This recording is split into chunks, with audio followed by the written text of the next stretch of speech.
สบายดีทุกท่านนะครับส่งลุงชุบซาแนลมาทุกคนมากินลาบน้ำกัน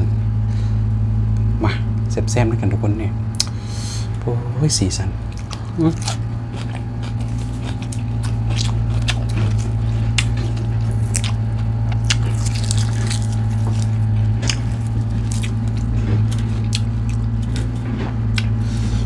มาทุกคน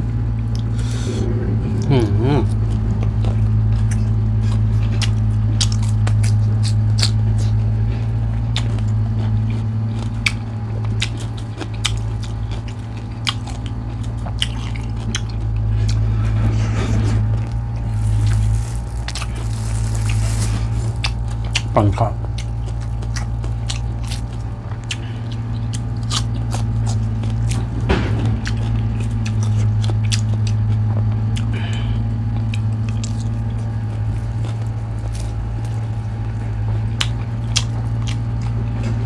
ข้าวซอง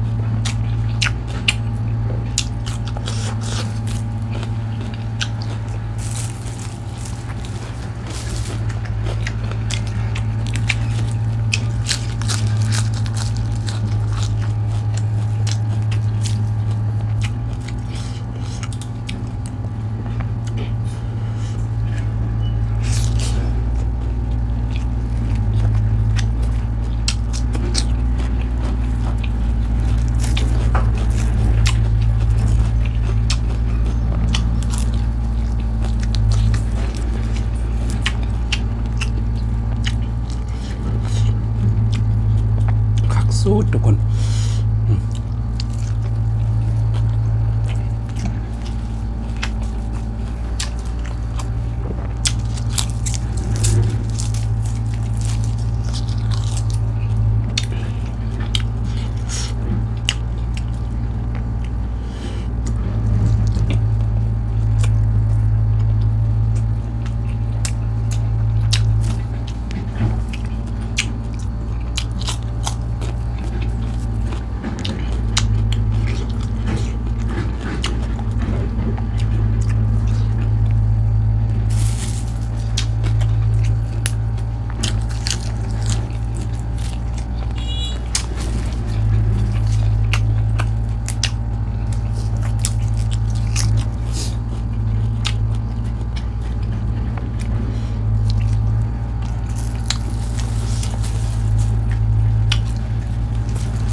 อากาศร้อนมาเนี่ย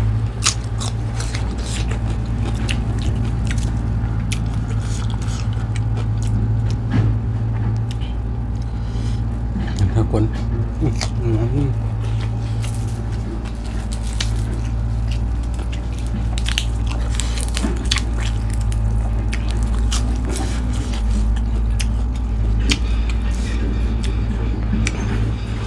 มีหนังนะไงหนังวัวพร้อม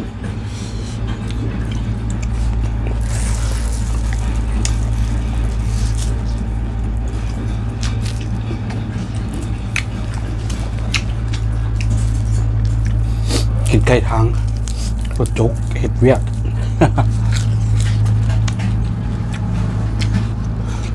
รถจกแป่งทาง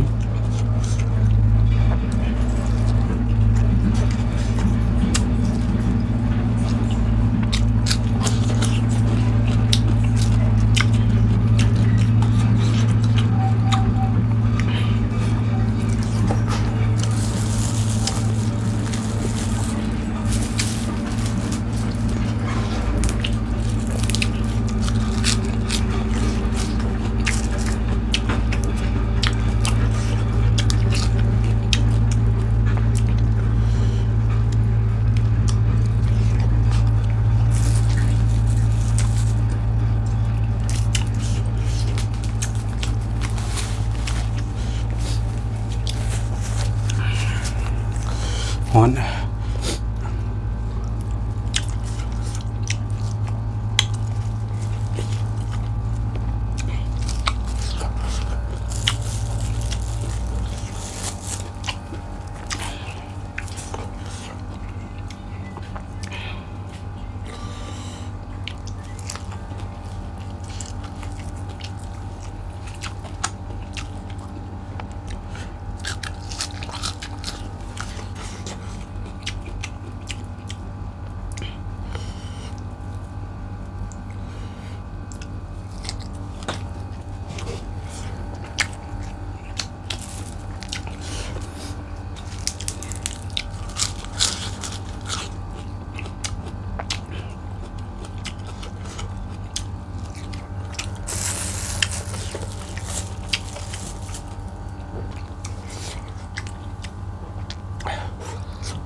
บไหวทุกคน